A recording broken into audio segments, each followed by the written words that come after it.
Hello, I'm Richard Stimm, an attorney and author, and I'm with attorney and employment law expert Lisa Guerin. We both work for Nolo, a leading publisher of plain English legal information.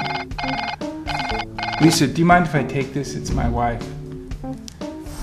Hi, I can't really talk.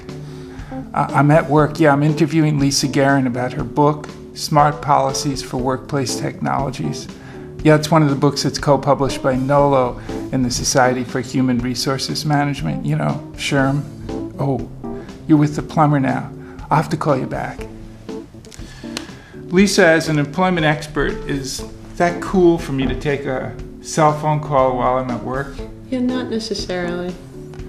Well, surveys have shown, Rich, that the main thing that employees do with their cell phones at work is annoy each other.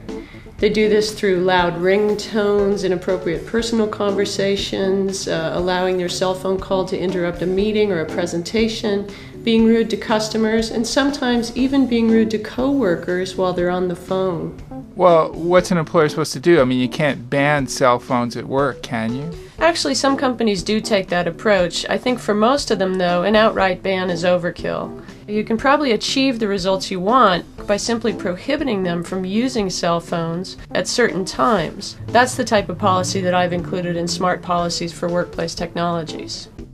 What other policies have you got in your book? Can you give us some examples?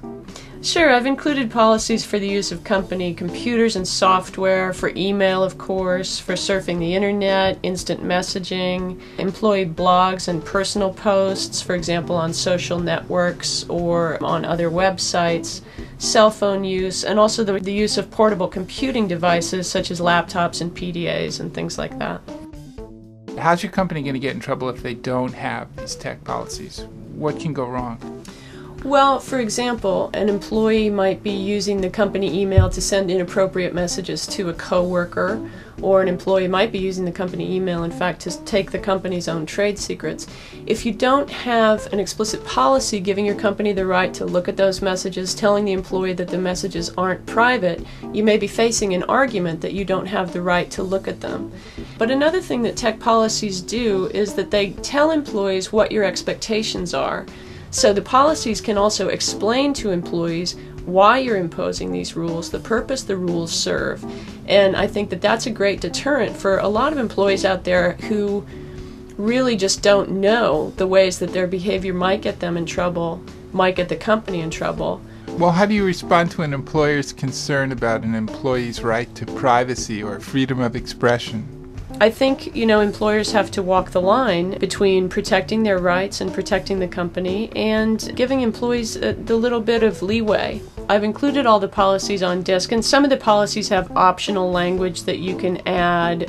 For example, some companies may want to ban camera phones, some companies may want to allow them but prohibit them in certain areas. So we have different modifications available to the policies to allow you to tailor them to your company culture and requirements. Thanks, Lisa. That was really informative. I'm sure HR managers will benefit from this book as well as from your others. Oh, do you mind if I take this? Why don't you let that go to voicemail?